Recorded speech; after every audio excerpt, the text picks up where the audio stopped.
Good afternoon, ladies and gentlemen. My name is Larry Lederman, and I am the coordinator for CIGI's Global Policy Forum in Ottawa. Welcome to this, the third in a series of 6 forums in Ottawa.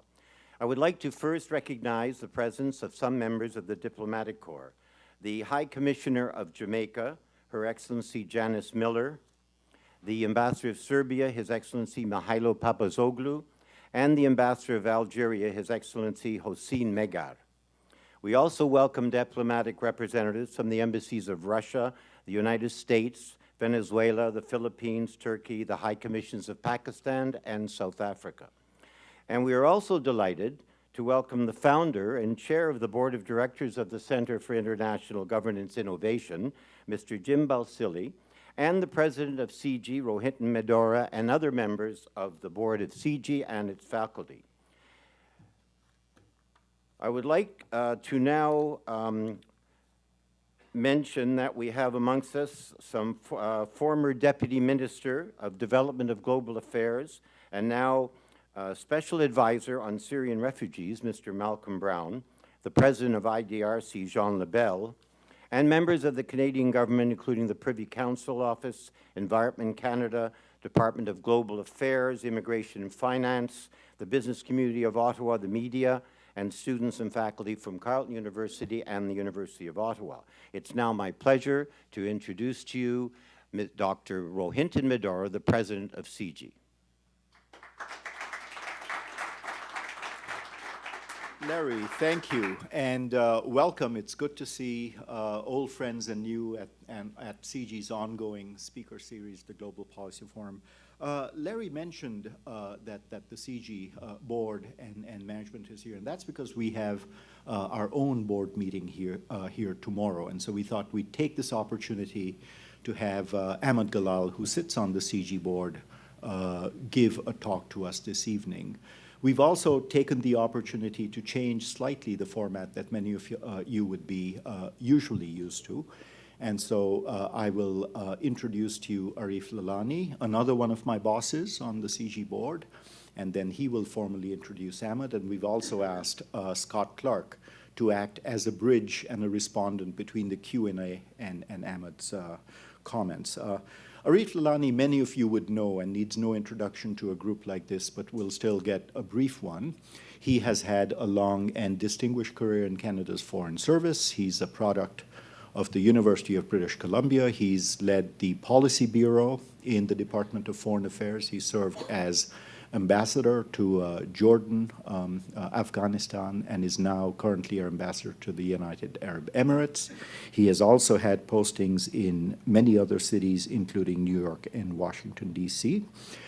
He's the Government of Canada's representative on the CIGI board, and we're thrilled to have him because he brings with him experience with other think tanks. He is also on the advisory board of the Munk School of Global Affairs at the University of Toronto, the Ditchley Foundation in Canada, and elsewhere. And he recently got a Doctor of Letters from the Canadian University in Dubai. So before I turn it over to Arif to run the evening, let me also say a word about our respondent, Scott Clark. Again, many of you would know him. He's a former Deputy Minister of Finance. He was Canada's ED to the International Monetary Fund in Washington, D.C., and the European Bank for Reconstruction and Development in London. And he has most recently been working with the government of Ukraine on a series of financial restructuring issues.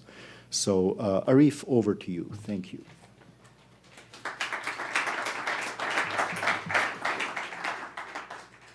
Thank you very much, Rohinton. Excellencies, ladies and gentlemen, distinguished guests. In July 2013, as Egyptians struggled through yet another change in government, 70% of the people in Egypt lived below the poverty line. The budget deficit was about $30 billion.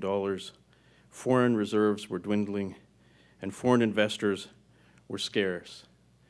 In this context, Dr. Ahmed Galal, who had resisted the call to politics by former Presidents Mubarak and Morsi, answered his country's call at a historic turning point and was sworn in as the interim finance minister of Egypt.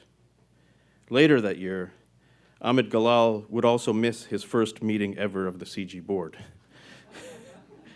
It also marked, I think, the first and only time when the board was pleased that Dr. Galal was serving elsewhere. We could not have been prouder of his appointment, and we could not have been more confident that Dr. Galal was the right man at the right time to keep a steady, smart, objective hand on Egypt's financial future as it worked toward another election and another transition. To us at CIGI, particularly those board members, and most of them are here, who have served much longer than I, all of them would repeat the same words when we describe Dr. Galal: intellect, integrity, and patience. Exactly the qualities that Egypt and the region needed in their leadership at the time. Those were the same qualities that former Prime Minister Paul Martin recognized when he suggested to the founder and chairman of CIGI, Jim Balsillie, that he consider Ahmed Galal for the board. And according to Jim, it was absolutely one of the best decisions he made early on as the chair of CIGI. Dr. Galal is also that rare and valuable breed in public policy circles, for he is an academic, but also a practitioner, and therefore he can conceptualize, but also execute public policy. He is also the managing director of the Economic Research Forum, an independent think tank which he founded and which is regarded as the leading think tank on Middle East economics. Dr. Galal worked at the World Bank since 1984, and during this long tenure, he served as an industrial economist in the Europe, Middle East, and North Africa regions, as senior, then principal economist at the research arm of the bank, and as an economic advisor at the Private Sector Development Department. Dr. Galal has also published extensively on issues such as privatization, regulation, monopolies, trade, and monetary policies. Dr. Galal holds a PhD in economics from Boston University, and his research interests are unemployment, regional integration, and the informal sector. When his term as finance minister of Egypt ended, we were immensely pleased to welcome him back to the CIGI board, where he continues to help lead the organization as the world's leading authority on innovative solutions to the international governance challenges facing the world. In the region where Dr. Galal has lived and where I have been working for the past 3 years, there is a dire need for new models and renewed partnerships. Faced with violent Islamist extremism, ultra-conservative interpretations of the faith, and governance leadership that struggles to find the right models for a modern, open society based on economic development, Dr. Galal's thought leadership as a practitioner and an academic are invaluable. And here in Canada, we are at that magical moment in democracies. And I don't mean the hackneyed phrase of peaceful transition. Of course, our transition a couple of weeks ago was peaceful. What I'm talking about is the opportunity that change of government from one party to another offers. It is a moment of possibilities. It is a time when new governments look at resilient challenges with fresh eyes and seek new perspectives. Prime Minister Trudeau's government has stated publicly that it wishes to reach out to the Arab world and more generally pursue a more engaged global affairs agenda. Our gathering this evening, therefore, with Dr. Galal is timely and I hope valuable to the policy establishment gathered here tonight. We at CIGI could think of no one better to lead the conversation we're about to have tonight than Dr. Galal. And with that, let me turn it over to you. Thank you.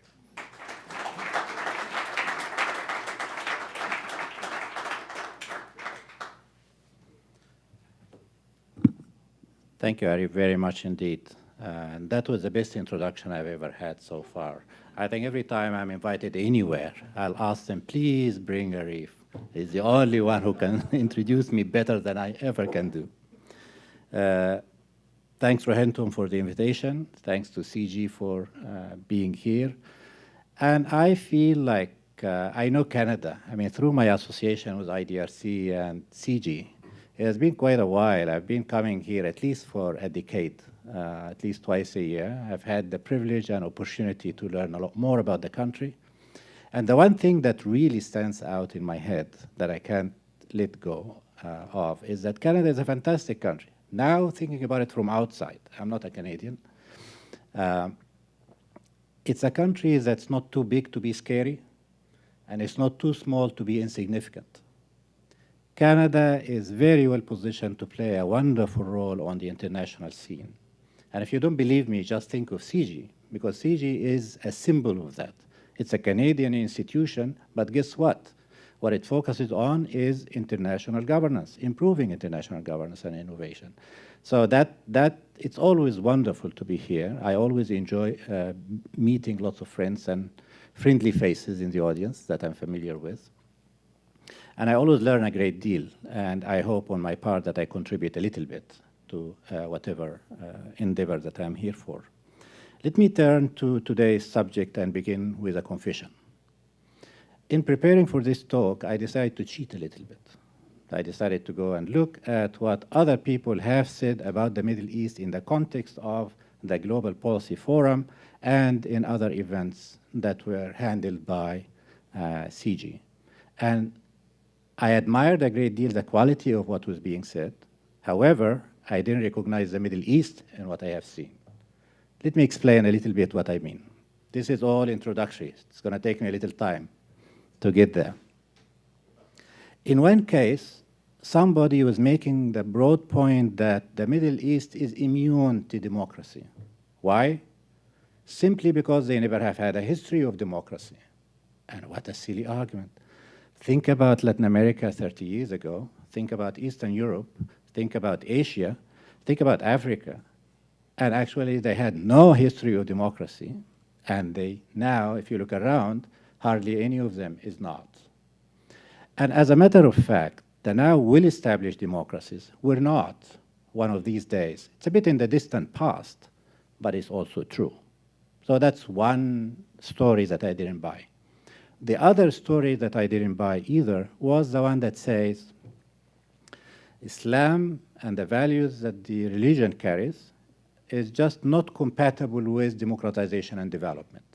That's just, now the details are a lot, but this is really the basic point that was being sold, and I don't buy that either. For one thing, we know some very well-established democracies that do have Islam as a religion. I mean, you can think of Turkey, Indonesia, Malaysia, and in fact, you can even think of Kuwait, and you can think of the transition democratization process in Egypt and Tunisia, and to some degree, Morocco and Jordan. More seriously, though, there is a really two very good studies that don't talk about anecdotes and concrete countries. One study by Pack and Noland, or Noland and Pack, in which they run cross-country regressions over a long number of years for a lot of countries, and they find absolutely no association, none whatsoever, negative association between Islamic countries and economic growth. That's one study. There is another study by Caroline Freund and Melise Jude from the World Bank, which also did another cross-country regressions covering a lot of countries over a long period of time, and they found absolutely no negative association between Islamic countries and democratization. So the two stories I don't buy either one of them. So what's my story? And I find them to be too negative. And what I'm trying to do today is, hopefully, the only thing you hear about the Middle East is actually bad news. Just think about what's happening, terrible things that are happening in Paris, and before that in Beirut, and then in Sharm el-Sheikh. So the bad news are just too many. The good news are too few. So I'm going to try to tell you a story that carries some positive angle to it in thinking about the Middle East. And this is not because I wish to think so. I am going to try to convince you logically, based on arguments and history and all sorts of things, why I am saying what I am saying. There is something called the modernization theory. It came out in the late 50s. And what the theory says is the following. It says that when countries' per capita income rises, when people become educated, when urbanization takes place, urbanization is a very interesting point, because with urbanization, apparently, tribal mentality and ethnicity kind of take secondary seat. Therefore, collectively, when countries look like this, the probability of becoming democratic increases enormously. And guess what? The Middle East has been experiencing a lot of these. Per capita income has been rising. Boys and girls are all going to school nowadays. Three, the cities are becoming much more, in fact, not only urbanized, but congested. Too many people. Just visit Cairo and try to go through the traffics. Impossible. It's easier to come here than to go to the other part of town in Cairo. I happen to believe that this is literally what has been going on in the Middle East. And I also happen to believe that the Arab Spring was a reaction to the change that were taking place in the region. Having said that, that's not the end of the story. It's the beginning of the story. Because I don't want to be claiming, therefore, that democracy is around the corner, that there will be no detours or setbacks. On the contrary, democratization is a process that takes years, not months. And people who expected things to happen the day after are just daydreaming. They just have no idea. On average, we know that transition in Eastern European countries has taken, on average, about 12 years. It has been only about 4 years since the events have taken place in the Middle East. Give them time. Why am I talking about so much politics and democratization, and I am an economist by training? I really know a little bit about economics and hardly anything about politics. Well, it's just because I happen to also believe another theory. And the other theory is one that has been developed and advanced and put together nicely and neatly by two guys in Harvard, MIT, Daron Acemoglu and Jim Robinson. And they have a fantastic book that I invite everyone to read. It's called Why Nations Fail. And they go through all the arguments. So essentially, in fact, Jim, when he was telling me about the book, I told him, why don't you do Why Nations Succeed? Why is it that you want to have? He said, our publisher insisted that we have Why Nations Fail because it's more attractive. In any case, the basic point in that book is the following. It's a very simple, it's 600 pages, more or less, but the basic idea is very simple and straightforward. And it says the following. It's not history that you are condemned to, it's not religion that would rule your life, it's actually the political institutions. Countries that have what they call inclusive political institutions are likely to be the countries that come up with what they call inclusive economic institutions and inclusive economic policies, and they are the countries who are able to achieve sustainable and shared economic growth, period. Takes a long time for them to say that, but that is really what the story is about. So even as an economist, I became, not then, but from before, and that kind of crystallized the ideas. I happen to believe now if a country has economic problems, go and talk to the politicians. If the politicians fail, the country fails.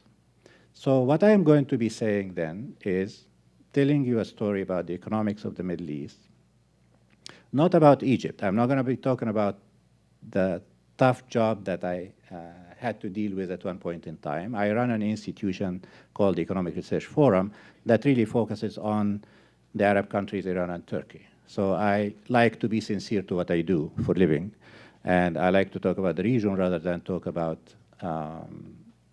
one country and one particular episode. The story that I'm going to be telling is the following. I mean, I'm going to try to answer three questions. The first question is the Middle East on a path of sustainable and shared economic growth or not? That's my first question.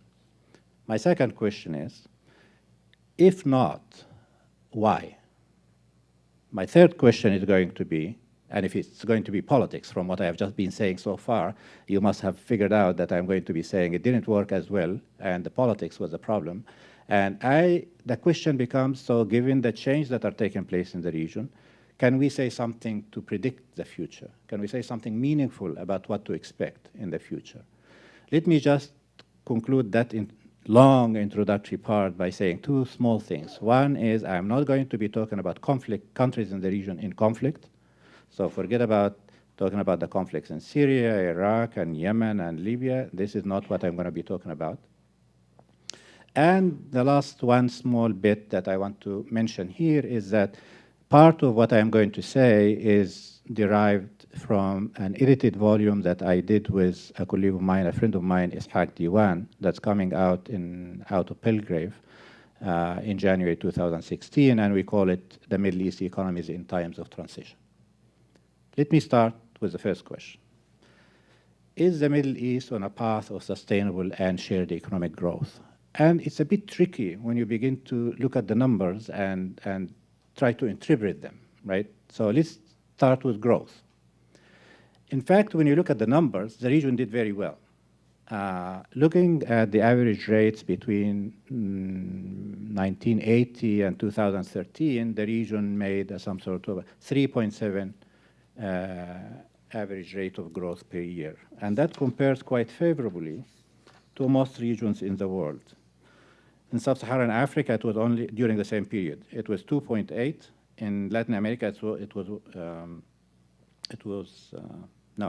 Sub-Saharan Africa, it was 3.1. In Latin America, it was 2.8. In Europe and Central Asia, it was 1.9. So if I were to be wanting to be just conveying a positive story on the growth agenda, I would say, yeah, the region did better than everybody else. So what's the problem? Well, I think there is a problem. The problem is that that economic growth is not sustainable, and I have 3 reasons why. It's not sustainable in the first instance because it does not involve structural transformation. Most of the economic growth came from factor accumulation, and in particular, labor. Labor growth has, in fact, contributed no less than 50% of the growth that has been achieved. Very little contribution came from productivity improvement. The incentive regimes and the economic policies that dominated most of these countries over these decades were of the kind that did not promote competition, did not promote entrepreneurship or hard work or innovation. On the contrary, there were policies that were tailored to please a few people around the rulers. It was creating barriers. It was giving privileged access to all sorts of resources, whether they are land or credit or what have you. That is not a recipe for sustainable growth. Low productivity, those who are making it are not the guys who are working hard. That is not a sustainable growth. Let me give you another reason why that's not a sustainable growth.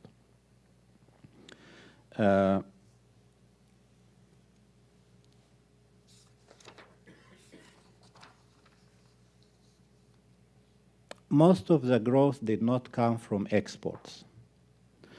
Leaving aside oil exports, which is really the bulk of what the region does export, non-traditional products or exports have been have not grown fast, and they were narrow in a few products, and they did not have much knowledge or technology content.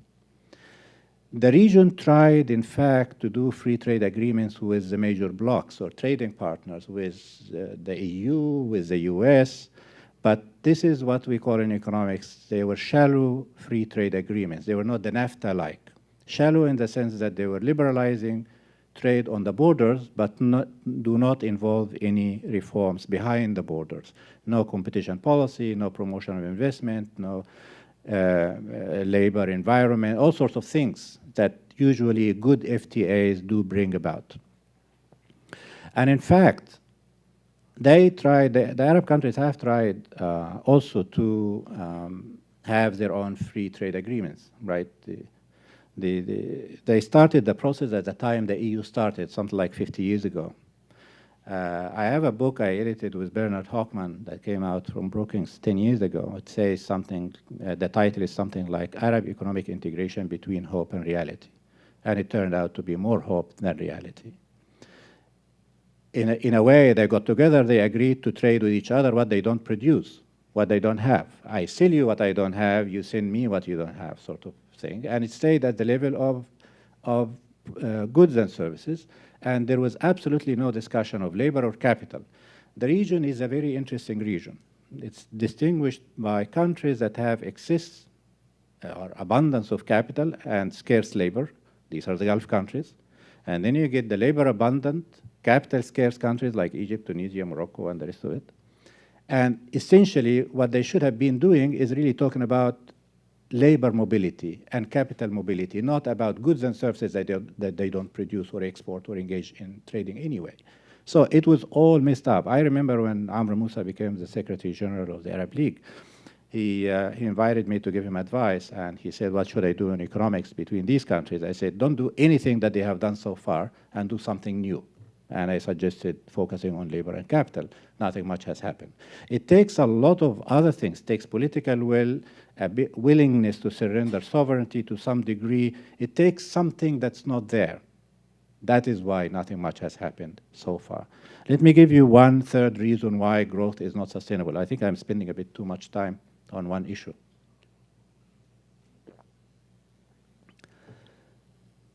The kind of economic growth that the region has achieved was not job creating. It was capital intensive. It was not, the paradox is that it was hiring people in government rather than letting them in the private sector. The region has done really well on educating the population. It's remarkable how well educated the new generation has become. Yet, I am reminded of another paper by Len Pritchett from Harvard, the title of which is something like, where did all the investment in education go? It went down the drain, because you invest so much in education, you don't give them the opportunities to capitalize on the human capital that they have accumulated, and what do you get at the end? A waste of resources. That is why, in addition, growth is not sustainable. So I have three reasons why growth is not sustainable, even though it's good. I mean, 3.7, better than other people, but the foundations of that growth is not sustainable. What about the idea of shared economic growth? Because I told you, is the region able to produce sustainable and shared economic growth? The shared economic growth is what I want to talk about a little bit now. And also on paper and on the face of it, it looks like the region is doing actually quite well. There is a very good paper by Mustafa Nabli and Sami Bibi. Sami Bibi, I think, works for the Canadian government here. He's of Tunisian origin. Anyway, they did a survey of the literature on equality in the region, and they concluded that the region is a moderate inequality region based on something called Gini coefficients. And Gini coefficients are calculated based on household surveys. Basically, you collect information about what people income, in fact, most cases expenditure, and the variations between different groups and who's getting a lot more than the other guys. And when they look at the Gini coefficient, on average, it's about 32%. Compared with Latin America, it's in the 40 and 50 even. In Brazil, it's probably, I don't want to get into naming names here.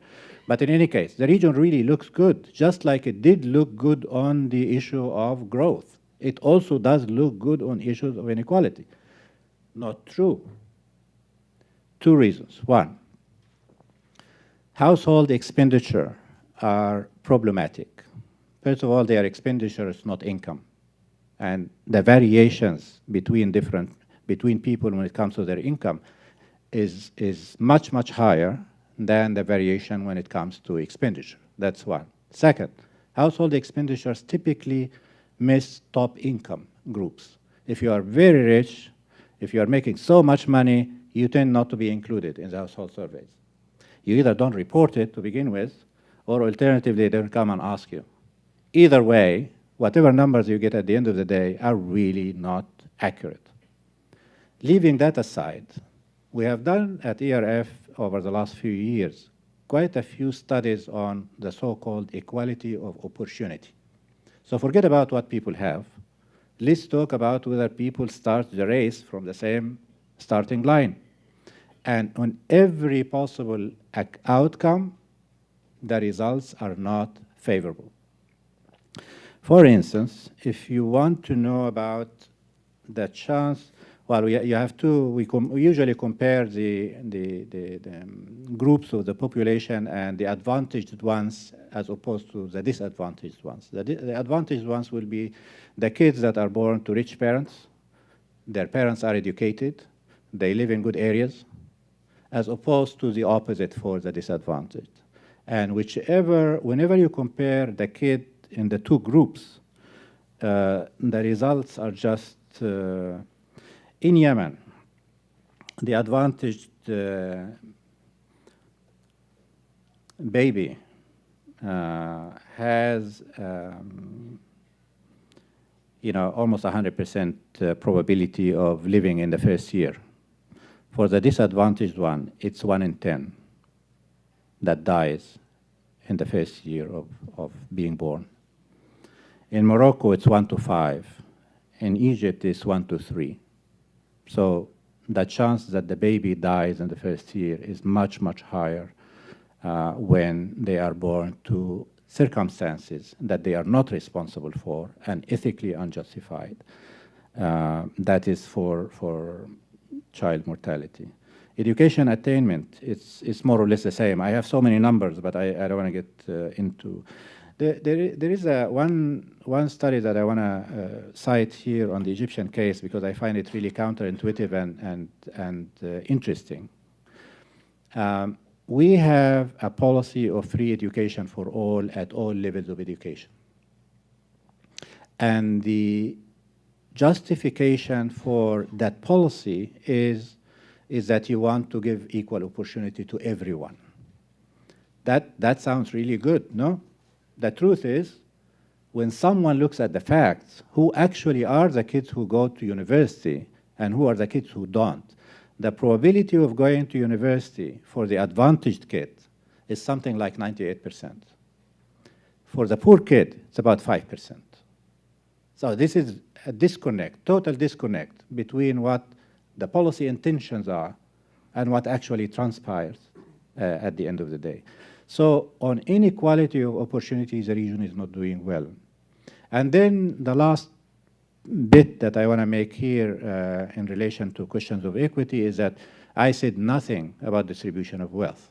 Some of you who are interested in that area, I'm sure would be aware of what Piketty has just done a couple of years ago, Capital in the 21st Century, where he basically showed that the inequality with respect to wealth is widening and it's discouraging. We have nothing about this for the Middle East as yet. Why? We don't have the data. It's as simple as that. So, just to conclude that part, how am I doing, Mr. President? I have 15 minutes to go? Oh, it's not bad. Because that's the part that I think was going to take some time.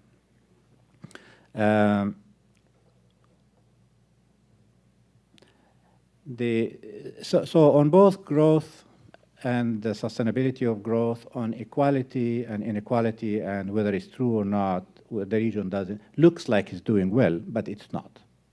I cannot really conclude that part without talking in particular about the oil-rich countries or the natural resource-rich countries, because the region has more than has an enormous share of natural resources.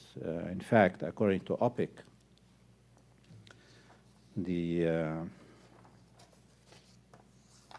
the region has something like 66 of international proven oil reserves and 44% of international proven natural resource reserves. So you cannot really talk about the region without saying something in particular about natural resource countries, because they are not quite the same as the rest. And in that particular case, economists are funny people. They just find themselves I am an economist, so I can say that. They find a little corner and they spend all their time on it. And what do they do when it comes to natural resources? They tell you about the Dutch disease, right? A Dutch disease is when you get a lot of foreign capital and your currency appreciates, and that discriminates against tradables in favor of non-tradables, and basically you don't export, you don't diversify, so you got a bad disease. That's basically the story. Or alternatively, they focus on oil price volatility and economic growth volatility. And in fact, they find evidence, because oil prices do fluctuate quite a bit, economic growth does fluctuate quite a bit, and on average, as a matter of fact, oil-rich countries grow slower because of that volatility than the non-gifted countries. So that is one part, and the region has its share of that. But that is probably the least damaging effect, in my view.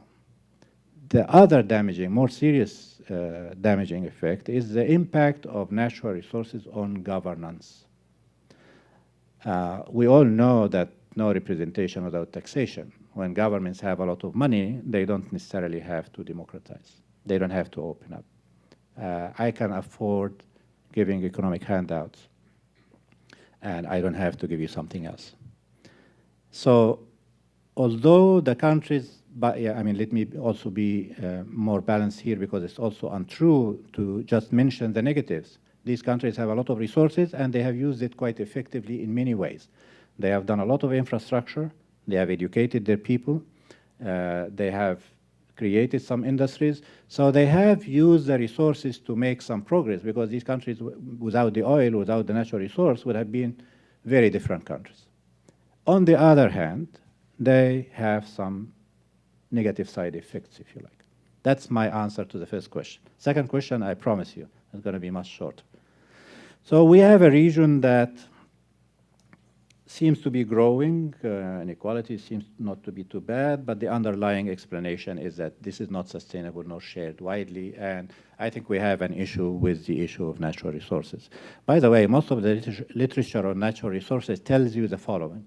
Tells you that countries that are lucky to have a lot of natural resources, they typically do very well with it when they have good governance.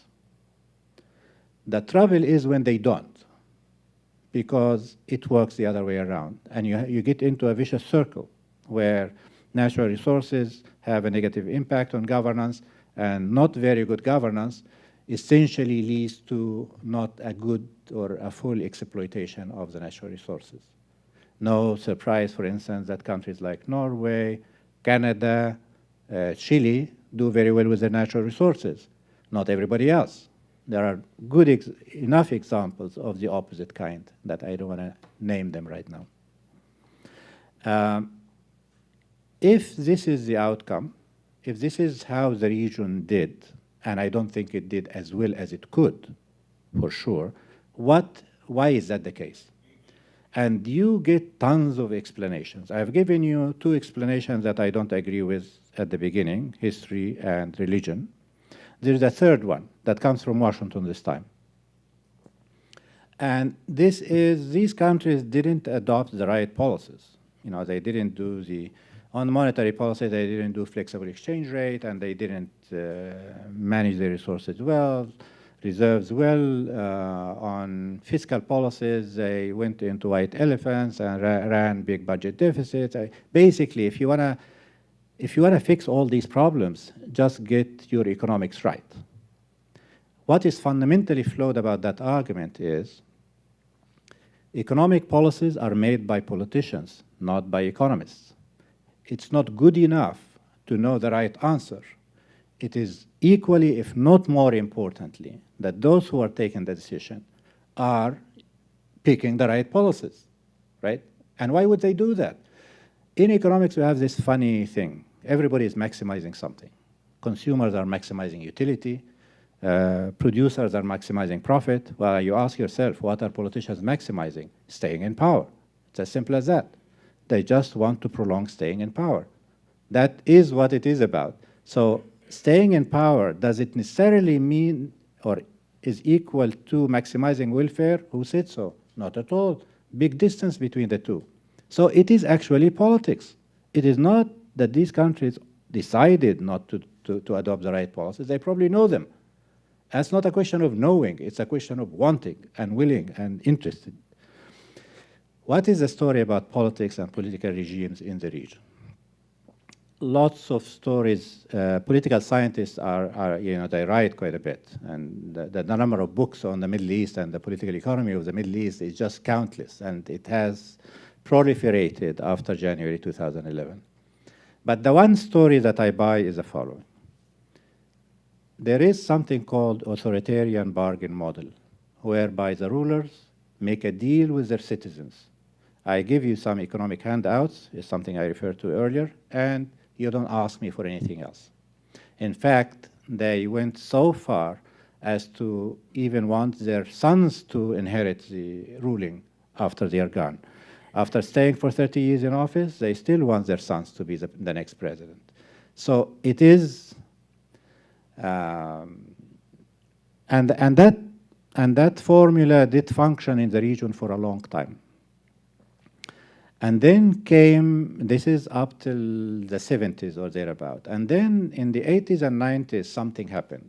There was a wave of liberalization. In fact, there is a very interesting statistic that I would like to quote today based on a study by Diwan and Kamit. They looked at public expenditure in relation to gross domestic product over 50 years. And it turned out that government expenditure relative to GDP, on average, for the region, was going up all the time until the 70s, where it became something like 50 to 60% of GDP. So the state was really getting a lot of money. The state was spending a lot of money somehow. And then after that, when the liberalization has taken place in the 80s and 90s, public expenditure relative to GDP came down on average for the region to something like 25 to 30% of GDP. That is essentially half. So what does that mean? The government is spending less on what? On education, on health, on all sorts of services that the middle class was benefiting from. Essentially, what you really had in the 80s, 90s, and 2000s is that the middle class was hurting. The government was reneging, was changing its side of the bargain, was not anymore giving the economic handouts and the benefits that they used to give, and they are taking them away. That alienates the middle class. Something else was happening at the same time. There was the emergence of the phenomenon called crony capitalism. That is, a few people around the rulers who were getting all the benefits and to hell with everybody else. So you get a double whammy, if you like. On the one hand, you get the middle class hurting because the government is withdrawing, and at the same time, you get crony capitalism and widespread perception of corruption, and that did it, in a sense. I mean, then came the at the end of 2010, early 2011. This is when everybody went to the streets. A lot of people tend to keep telling you that it's the young who went to the streets. Not true. It's actually the middle class. The middle class, including the young and the middle-aged and the old. I didn't go, my son did. So that is, then you get an Arab Spring. That did not happen in oil-rich countries by the means of the resources that they have. And I guess the question is, what comes next? I mean, and that's my third question. So if you're worried about time, I still have 5 minutes to go, no? What can we expect going forward? This is really difficult.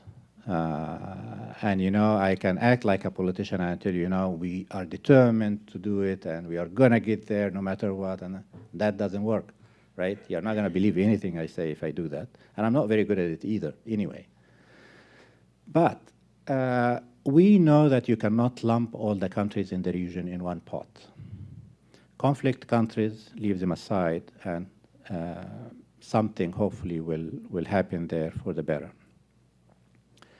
The oil-rich countries, I think it's going to take a little long because the pressure is not there. The countries that are likely to probably make progress are the transition countries. And the transition countries, by which I mean countries like Egypt, Tunisia, Morocco, Jordan, Lebanon in a funny way.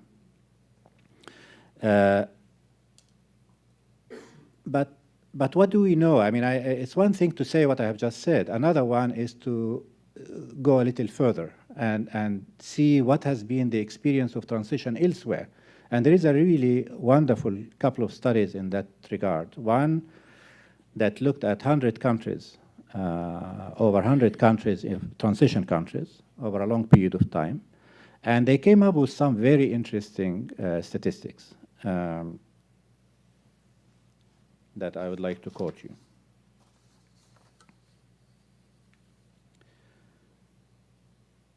38% of the 100 countries and above and more made the transition, completed the transition to democratization in a relatively short period of time. 29% of transition cases failed. 10% moved gradually forward, and 22% went in reverse from democracy to autocracy.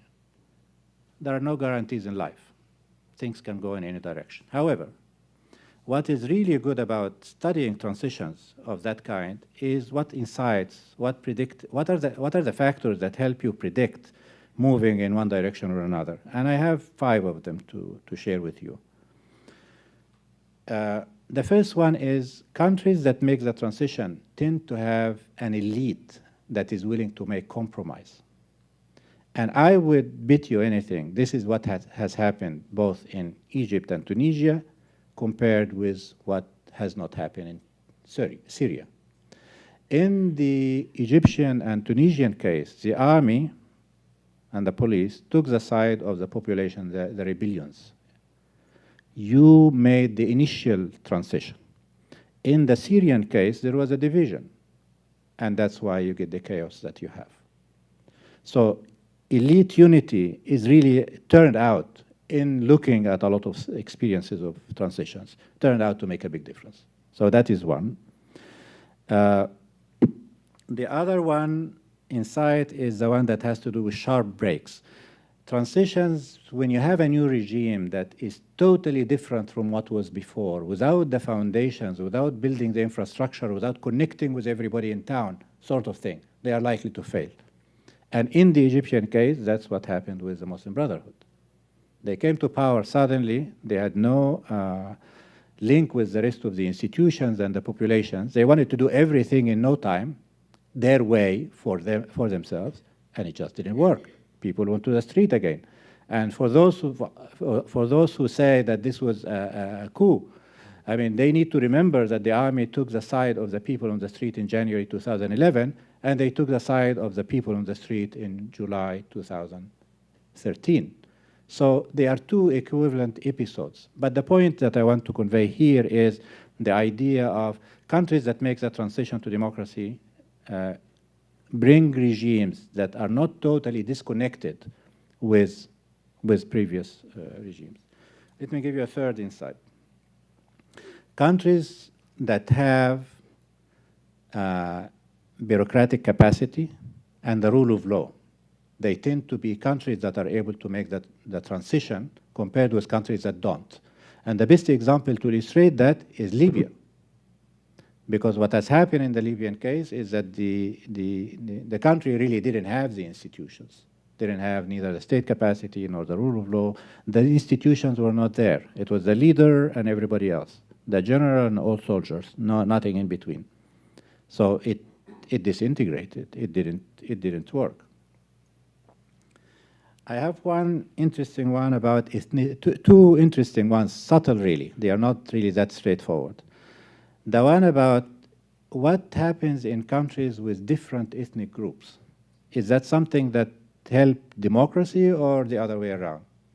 Apparently, the story is that if the ethnic groups don't get into a conflict and a fight, in fact, countries that have different ethnic groups are better qualified to make the democratization. Why? Because in a democratic system, everybody has to concede something to the rest. So what looks like it's a conflict, it's, you have multiple ethnic groups, it's bad news. Well, it turned out that in some cases, it was a blessing in disguise. So that's one insight that you would not think about it without getting closer. The last one also is that kind of subtle. Autocratic regimes that have a lot of resources are not likely to make the democratization. However, when they do decide to make it, in fact, they are more likely to succeed than the other cases.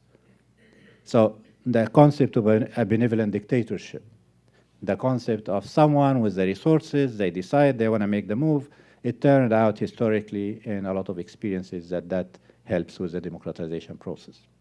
I am done with my 3 questions. Let me just conclude. What I have told you so far, I hope it was positive. I meant it to be positive. I told you the region is not doing, looks like it's doing well, but it's not really doing as well as one would like to think.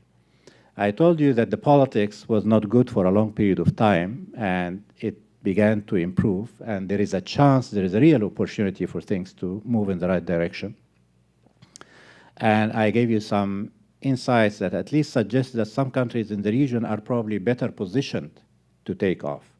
What I really hope at the end of the day is that a decade later or something, we'll think back and say, January 2011 was a critical juncture where countries like Egypt and Tunisia, Morocco, Jordan took the right road and they made progress. I'm sorry it took me too long, but thank you for listening to me.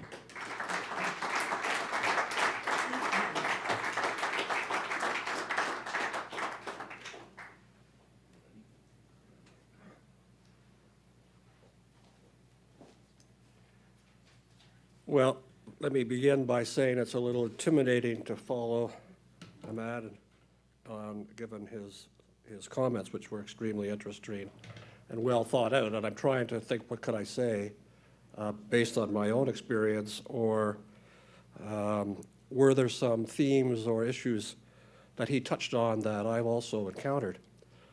And I also am an economist, and indeed, when I think about that, I've been either learning or teaching or practicing for 50 years, and yet I'm still learning, and I've spent some time now in the Ukraine, and before that, I spent 5 years really learning more economics in Eastern Europe with the transition from former Soviet economies to market-based economies is what we would call them in those days.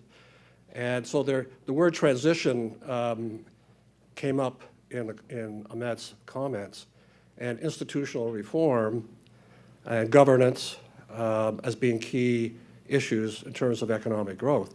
So if you're a policy advisor in Canada or in an advanced or G7 country, you don't encounter a lot of or most of the major problems that these countries face. So we live a pretty sheltered life as policy advisors here, and we have a new government today, and they walk in and you got a nice public service, everything's good, you change your policies, you get your briefing books, and everybody's happy.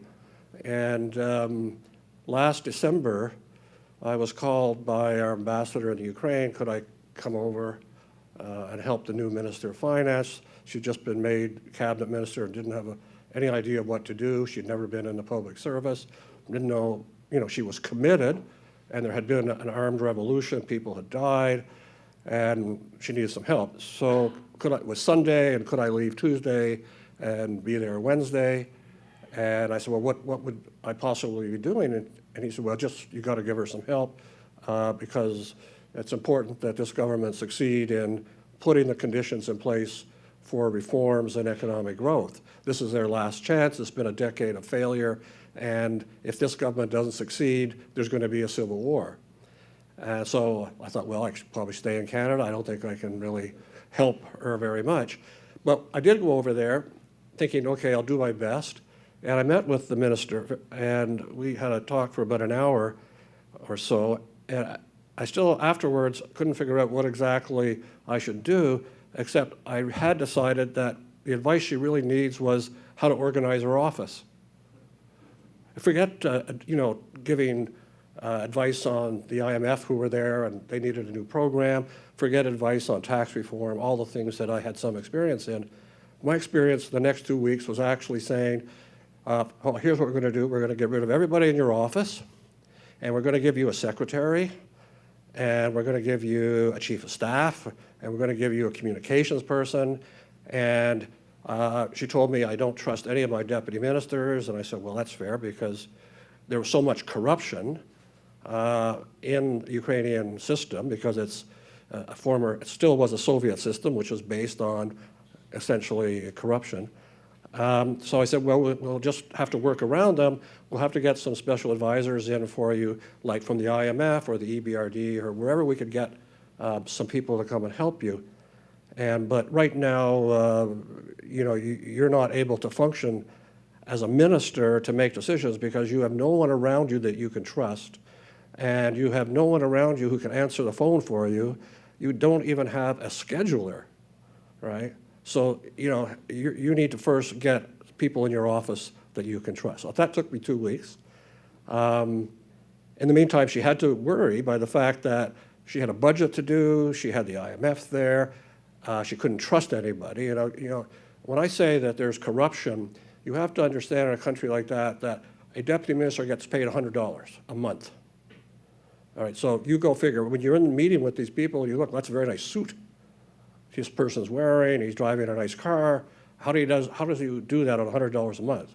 Well, it's corruption. Every government agency is corrupt, from the ministers down, okay? So you have a new government that came in with a commitment to reform, and what she would say to me is, it's not the war in the East, which is bad enough. It's the 5 oligarch armies that run this country, right? So you have oligarchs who own communications, own gas and oil, own mining, and whatever else. So the country's divided up in basically fiefdoms, and all of them have armies with tanks and artillery and mercenaries and everybody else. And it's actually those armies that were doing a lot of the fighting, but they could overthrow the government at any time. And yet civil society was saying to the government, we just went through a terrible revolution. We want reform. We want you to break up all those oligarchs and change the structure of government. And then you had the IMF coming in there and saying, if you want our money, you have to reform. You have to stop the corruption. So it's a rather daunting exercise to go to a country like that and say, before we lend you money, before we make any commitment to you, you've got to take on these huge tasks. And yet you have the economy right now sinking, right? And Ahmed was talking about bad news, good news. There's no good news there. It's all bad news, right? And it's going to be a long time before there is any good news. So that's the type of reform. So if you ask yourself in those countries, and Ukraine is not unimportant. I mean, when you're in the Ukraine, they sort of, look, we have to struggle to get $15 billion to finance us from the EU and the IMF. And yet, look at what's going into Greece. And yet we're sitting here between Europe and the East, right? And we can't get anyone to come and help us. So that's the kind of reform that's going on there. It's, to use your terminology, it's difficult, the system is not sustainable, and it's on the virtue of probably a civil war. But looking back earlier, again on transition, the one thing I've learned by being in Eastern Europe is that as an economist, you tend to think of giving policy advice in a broad macroeconomic sense. And what I've learned is that economic reforms, as we as economists tend to give them, are quite irrelevant without institutional building. If you don't have rule of law, if you don't have a land registry, if you don't have honest judiciary, honest police, honest tax collectors, you can forget about economic growth, right? All that stuff that we were taught or what we can do here, it's not going to work. For example, most of the Eastern European countries at that time didn't have land registries. Now, you may think, and I never even heard of that as I was giving advice here, but if you're thinking of doing an investment in a country and you want to buy something and you can't even be sure who the person is that you're buying it from, or if you buy it from that person and 2 years later someone comes around and says, that's mine, right? That's when you don't have a land registry. If your judiciary is not paid by the government, that gets it literally gets its income from the people in court, you don't have a very good system of judiciary. If all the police do not get paid, but earn their income on the street by basically extorting money from you, then you don't have an honest system. So to try and build a market-based economy and have sustained growth, the first thing is building democratic institutions, fundamental institutions, because without those, all the good policies in the world, they won't work. If you can't build institutions, growth will not succeed. Fortunately, in Eastern Europe, they were able to do that, and some countries did it quickly, some countries did it very well. Poland, the Baltic countries, the Czech Republic, Slovakia, they went through a very difficult transition, and they've gone through it. The test now is for the Ukraine, and in fact, they're the country that needs help. Okay?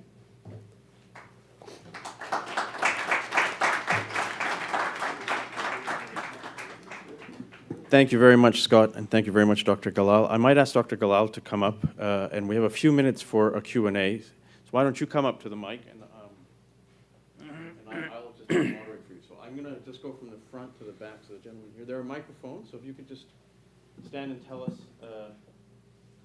if you're affiliated with an institution, please tell us, and then we can have your question.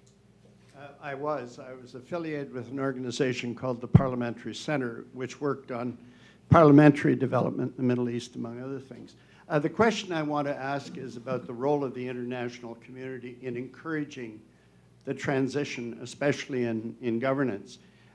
You accepted the countries in conflict and the countries with the natural resources and so on. Those are the countries that tend to attract most of the international attention. The countries in transition, where the hope lies, don't attract a great deal of attention. So could you just say something about, going back to your introductory remark about Canada potentially having an important role in this kind of situation? Could you say something about how Canada should approach that? Yeah, I remember having a dinner, and Secretary Hillary Clinton was then the Secretary of State in the US. Anyway, that was right after the January revolution in Cairo, and I remember making the following point to her. Madam Secretary, you need to remember that you were surprised by what happened in Cairo. This is totally an endogenous process. This is really the outcome of a few Egyptians being unhappy with a few other Egyptians. And thirdly, the outcome is going to be what this group of Egyptians are going to do to the other groups of Egyptians. Political transitions fundamentally are local affairs. Different interest groups fending for their interests, colluding with other people. Now, the most outsiders can do, at least, is to do no harm to begin with. I mean, I think the worst part of the story is that outsiders often enough, rather than make things better, they make things worse. So that is the first suggestion I would make. But the second one is be on the right side of history and try to understand the nature of what's happening. I remember in the Egyptian case in particular, there was this idea that the ballot box is everything. You violate that, you violated everything. That's just not true. I happen to believe in liberal democracy. I don't believe in democracy. Democracy, period, is not necessarily good news. Ballot boxes can produce the worst of anything that you want. If you have no Bill of Rights, if you have no guarantees of liberties, forget about the ballot box. Changing the identity of a country is something that you cannot sacrifice lightly. And I think the international community did not take the right position vis-à-vis Egypt when Egypt went through that transition. And it did linger, it does linger in some places up till now. So at a minimum, stay on the right side of history and understand things for what they are, not necessarily by what you think they are. And then third of all, of course, if you can provide support, I don't think institutions can be exported. I don't think you can actually take an arrangement that works in one setup in Canada or in the US or elsewhere and implant them in Togo or somewhere else and think that they are going to function the same way. It just doesn't work that way. So I think be supportive of, be on the right side of history, the side of people. Well, first one, do no harm. I keep repeating it because, in fact, I think my region has had more than its share of more harm was done to the region than help. So it is a very serious one. So if you can do good, don't do harm. I mean, you can always be supportive on the economic front, on sticking to the right of people for self-determination or what have you. I mean, there are in the diplomatic area, in the economic area, in the there are lots of things that can be done. I don't think outsiders can establish democracies anywhere. Please, yes. And I think maybe we'll take why don't we take one or two together? And Yeah, I'll sure, keep track of the sure. themes for you. So if you have a question, please come up behind the person asking now, and we'll take a few together. Good evening. While listening carefully to the presentation, which was very captivating, I had to rack my brains and to be up to the mark to understand. And a lot of ideas floated in my intelligence. I am asking the question, is the vision of the economist is compatible with the political vision of the many Arab words that we have at hand who are in difficult time? At the same time, it's a matter of a vision. Which kind of a vision do we have? Is it a homegrown vision applicable to each and every Arab countries, or it is a foreign vision? And is it necessary to mix both of them to have a better vision of the Arab world, its problems, and how to resolve its many problems? When it comes to transition, what do we mean by transition? Which kind of transition do we expect? Is it a transition for education? Is it a transition for economic development? Is it a transition for democracy, accountability, good governance? Or is it a transition for stability? You cannot do anything in our region, which is very peculiar, with different countries, with different problems, different regions, without taking into account the absolute necessity to resolve the major conflict in some countries. The conflict in Palestine, the conflict in Iraq, in Yemen, in Libya, are affecting the global vision of the Arab world, and they are a huge impairment for the development. And what I say, that we have to be optimistic. I'm not a politician, but the vision that we have is to know how we can contribute by ideas, by mobilization, to solve those major problems. When stability is there, democracy will follow, development will follow. Thank you so much. شكرا جزيلا. أنا سفير الجزائر أهلا بك. وكلمت أكثر بلدان، ما نسيت أتكلم على لا بلد عزيز علينا. شكرا. أهلا بك. Thank you, Excellency. Take the second question. I'm Susan Shadler, a senior fellow at CIGI. Previously, before I was a senior fellow, I was an IMF staff member. And I worked a lot on the transition in Eastern Europe, not at all on the Middle East. So I can speak rather authoritatively on the transition in Eastern Europe, not at all in the Middle East. But looking at, and I also more recently have been looking a lot at Ukraine. Looking at the IMF and what it's doing in Ukraine, I don't want to defend the IMF, and I certainly don't think they're perfect. But they are definitely trying to change the institutions. And if you look at this very large study that was done in the legal department of the IMF on all sorts of legal changes, basically what they're trying to do is create a legal order that is favorable to growth. And I don't think it's particularly Western-oriented. I think as much as possible they try to bring in institutions that are familiar to Ukrainians. But let's face it, if you have a corrupt system, there aren't many good institutions that are familiar to the population. So I think it's a little bit wrong to say the IMF went into Ukraine and just said, cut the budget deficit and float your exchange rate. They really have fundamentally tried to do more, although I don't think particularly successfully. So what is it about Central and Eastern Europe that really distinguished them? I look, in my experience, at two particular things. First of all, there were personalities that were big. Leszek Balcerowicz was, in some senses, the father of this miracle that occurred in Poland.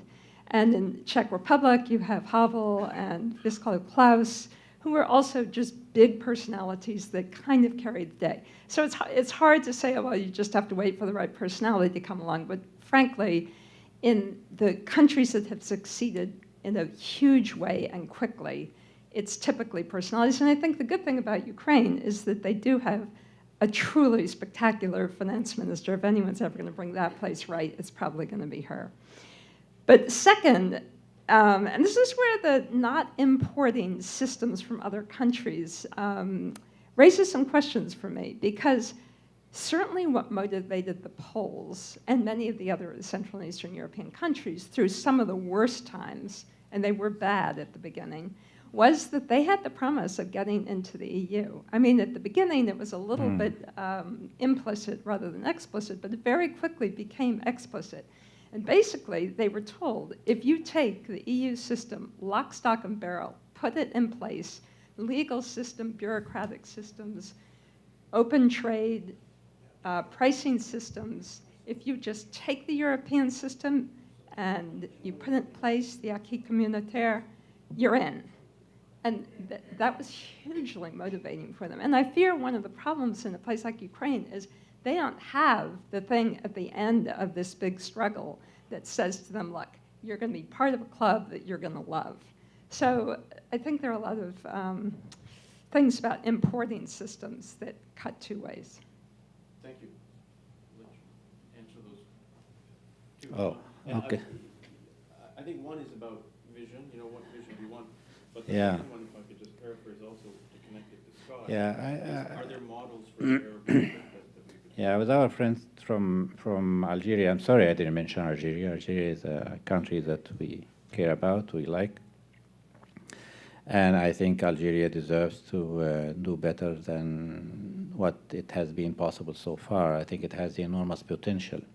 Now, I think the word vision and compatibility of economists and politicians understand that everybody, all countries want, I mean, you and I want to live happily ever after, right? I mean, we want to have our freedom and we want to be well off. And we want to live a system where our, we are not threatened in any way, shape, or form. Whatever political system that would enables you to do that is a good system, right? I mean, I think, vaguely speaking, that would be the vision. I think the other point that you are raising is a very interesting one, because I had to also worry about it and agonize over it a great deal, which also outsiders don't fully understand. It is the issue of liberties on the one hand and security and stability on the other hand. This is something, I mean, I found myself in one over dinner with some friends, telling them, they were telling me, in the Egyptian case, but you see, there was that NGO that did not, and I found myself telling them, Egypt is not Switzerland. Switzerland is a country that is what economists call steady state. They have already reached the level where things are stable and everything is functioning. And in fact, in Switzerland, you can take your neighbor to court if he flushes the toilet after 12 o'clock at night. I'm sorry, I get the guy banging on my top of my head and the car almost running me on the street. I mean, what is this? I mean, what are you talking about? So when when you are not safe and stable and your life is in decent shape, well, the rest is so issues of stability are really important. And sometimes when security is look at the US and what has happened after September 11. They have the homeland security. The liberties were not as guaranteed as they used to be at an earlier stage. So when you are threatened, sometimes temporarily, one would hope, you will take certain exceptional measures. But the normal state of affairs is that you are not supposed to be doing anything that threatens individual rights. So I would accept the compromise temporarily with the full understanding that this is really necessary for the time being. The problem with some regimes is that they take that temporary arrangement and they make it a permanent state of nature. That is a problem. The problem is not there is a trade-off between liberties and security. That the problem, honestly, is when the regimes use that as an excuse to perpetuate oppression. That is the problem. And I think it is our responsibility, it's not anybody else's responsibility. Now, where I think the outside world is responsible is really in conflict countries. I think, I promised myself not to get into that today, but in the Middle East, we think that many of the problems of the Middle East are made outside. Most of the conflicts in the Middle East are not made in the Middle East. They really have a brand name of somewhere else. But that's really a topic for another day. It's not for today. On the Susan's interesting comments, the IMF, I have a more of a problem with it than than you indicated. You know, or even Scott mentioned. You know, that the country is fragmented. The problems are structural. It's oligarchy. It's all sorts of things. And then they go and tell them reduce your budget deficit. And if you want my money, that's what you can do for me. Well, I'm sorry, you're talking to yourself. You're not talking to the rest of the world. When I joined the government in July 2013, the only economic reform agenda that was in town between January 2011, June 2013, was an IMF reform agenda. When I came to Ministry of Finance, the first thing I have done, I said, we don't want or need the IMF. Why? Because I believe that the diagnosis of the IMF of the problems that Egypt was going through at the time was focusing on one part of the problem. It was basically macroeconomic imbalances, budget deficit and balance of payment deficit. And this is the problem that they were trying to cure with the measures that they were selling Egypt. My diagnosis of the problem is that we also had an economy that was sluggish. Economic growth was, the economy was operating at half capacity. Unemployment was rising. So that's a big set of the problems. And the third one was issues of injustice. I mean, the issues of the poor were increasing in number. There used to be something like 15% of the population below $1 a day or something. It went up during the transition period to 26%. And if you do the $2, it's 40% of Egyptians considering themselves poor. I'm sorry, when you have a country, most of the people are poor, and you do have half of the population not working. I mean, I'm sorry, what are you talking about? Macro balances is part of my problem. It's not the only problem I have. And I have people on the street with demonstrations, everybody's asking for something. So what do? You follow an austerity program and you tighten the belt further and you kill them more? I mean, I thought it was the wrong diagnosis and the wrong recipe. So when we talk about the IMF, I think we need to deal with problems of a country and alternative ways of dealing with the problems. When the US had the recession or the economic problems, they follow Keynesian economics. They did not follow orthodoxy economics. They did not do an austerity program to reduce the budget deficit. They went for expansionary fiscal policies. That's what Clinton has done. That's what I have done in Egypt when I was in government. We had 2 stimulus packages amounting to 3% of GDP. So the IMF has a problem that goes beyond the economics. It's actually sizing up the problem, the nature of the context of a given country, the multiplicity of the problems. I have been on their advisory board, and I was telling them all the time, you worry about growth and you don't worry about distribution. Every time you tell a government, reduce your budget deficit, there are many ways of reducing your budget deficit. You can increase taxes on the rich, you can reduce taxes on the rich. You can increase public expenditure in rural areas, you can reduce public expenditure on Ottawa. I mean, there are many ways of doing it. So it's not good enough to tell someone, I want your budget deficit to be lower. You have to worry about the composition and the content of what you're advocating, because every one of them has very different consequences for different groups of people. They don't do that. So anyway, I have reservations on the IMF package that they keep selling everywhere.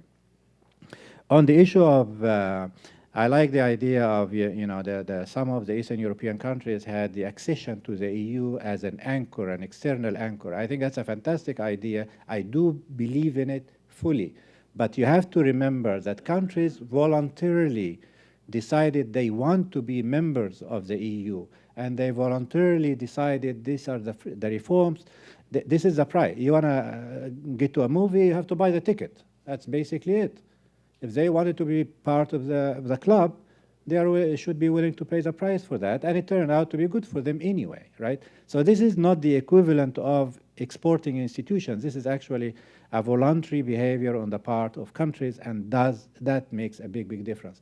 When I was in the World Bank, we used to use that funny term, ownership, country ownership of the program. And in fact, the World Bank used to be writing the ownership letter for the countries that are supposed to own the program. I guess that's pretty much all I want to say. Thank you. I'm done. Yes, thank you very much, Dr. Galal. On behalf of the board of CIGI and on behalf of the president of CIGI, Rohinton Medura, let me thank again Dr. Galal for his presentation this evening, and let me thank Scott Clark also for the response. I'd like to thank our very distinguished guests that are here this evening and all of you for having joined us for this very interesting conversation this evening. So thank you very much for having joined us.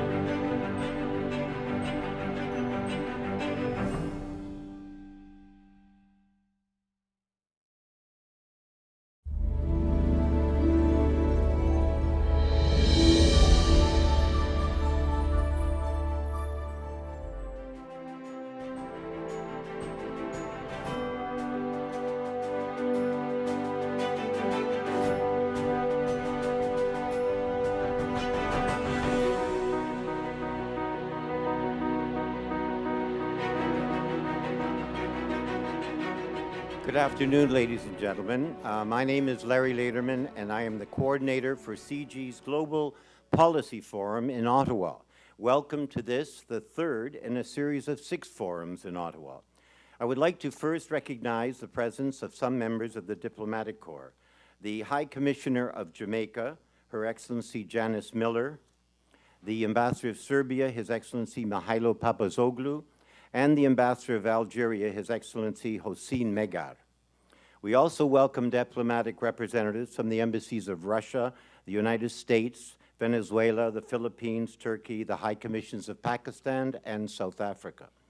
And we are also delighted to welcome the founder and chair of the Board of Directors of the Center for International Governance Innovation, Mr. Jim Balsillie, and the president of CIGI, Rohinton Medura, and other members of the board of CIGI and its faculty.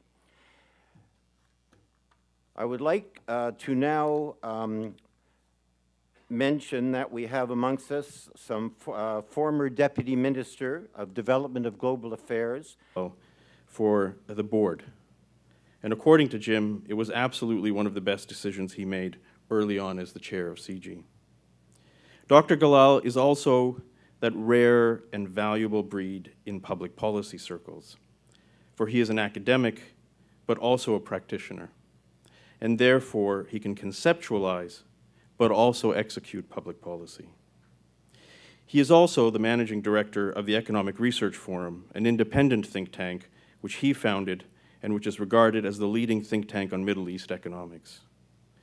Dr. Galal worked at the World Bank since 1984, and during this long tenure, he served as an industrial economist in the Europe, Middle East, and North Africa regions, as senior, then principal economist at the research arm of the bank, and as an economic advisor at the Private Sector Development Department. Dr. Galal has also published extensively on issues such as privatization, regulation, monopolies, trade, and monetary policies. Dr. Galal holds a PhD in economics from Boston University, and his research interests are unemployment, regional integration, and the informal sector. When his term as finance minister of Egypt ended, we were immensely pleased to welcome him back to the CIGI board, where he continues to help lead the organization as the world's leading authority on innovative solutions to the international governance challenges facing the world. In the region where Dr. Galal has lived and where I have been working for the past 3 years, there is... And now Special Advisor on Syrian Refugees, Mr. Malcolm Brown, the President of IDRC, Jean Lebel, and members of the Canadian government, including the Privy Council Office, Environment Canada, Department of Global Affairs, Immigration and Finance, the business community of Ottawa, the media, and students and faculty from Carleton University and the University of Ottawa. It's now my pleasure to introduce to you Dr. Rohinton Medora, the President of CIGI. Larry, thank you, and welcome. It's good to see old friends and new at CIGI's ongoing speaker series, the Global Policy Forum. Larry mentioned that the CIGI board and management is here, and that's because we have our own board meeting here tomorrow, and so we thought we'd take this opportunity to have Ahmed Galal, who sits on the CIGI board, give a talk to us this evening. We've also taken the opportunity to change slightly the format that many of you would be usually used to.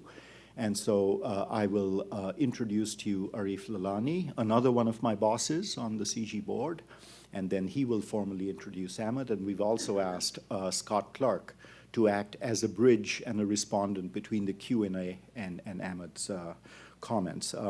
Arif Lalani, many of you would know and needs no introduction to a group like this, but will still get a brief one. He has had a long and distinguished career in Canada's Foreign Service. He's a product of the University of British Columbia. He's led the Policy Bureau in the Department of Foreign Affairs. He served as ambassador to Jordan, Afghanistan, and is now currently our ambassador to the United Arab Emirates. He has also had postings in many other cities, including New York and Washington, D.C. He's the Government of Canada's representative on the CIGI board, and we're thrilled to have him because he brings with him experience with other think tanks. He is also on the advisory board of the Monk School of Global Affairs at the University of Toronto, the Ditchley Foundation in Canada, and elsewhere. And he recently got a Doctor of Letters from the Canadian University in Dubai. So before I turn it over to Arif to run the evening, let me also say a word about our respondent, Scott Clark.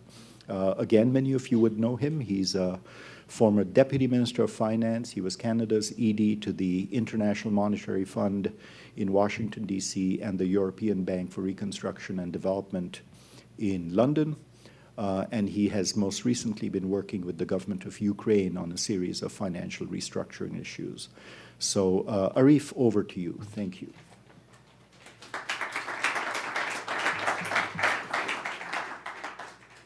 Thank you very much, Rohinton. Excellencies, ladies and gentlemen, distinguished guests. In July 2013, as Egyptians struggled through yet another change in government, 70% of the people in Egypt lived below the poverty line. The budget deficit was about $30 billion. Foreign reserves were dwindling, and foreign investors were scarce. In this context, Dr. Ahmed Galal, who had resisted the call to politics by former Presidents Mubarak and Morsi, answered his country's call at a historic turning point and was sworn in as the interim finance minister of Egypt. Later that year, Ahmed Galal would also miss his first meeting ever of the CIGI board. It also marked, I think, the first and only time when the board was pleased that Dr. Galal was serving elsewhere. We could not have been prouder of his appointment, and we could not have been more confident that Dr. Galal was the right man at the right time to keep a steady, smart, objective hand on Egypt's financial future as it worked toward another election and another transition. To us at CIGI, particularly those board members, and most of them are here, who have served much longer than I, all of them would repeat the same words when we describe Dr. Galal: intellect, integrity, and patience. Exactly the qualities that Egypt and the region needed in their leadership at the time. Those were the same qualities that former Prime Minister Paul Martin recognized when he suggested to the founder and chairman of CIGI, Jim Balsillie, that he consider Ahmed Galal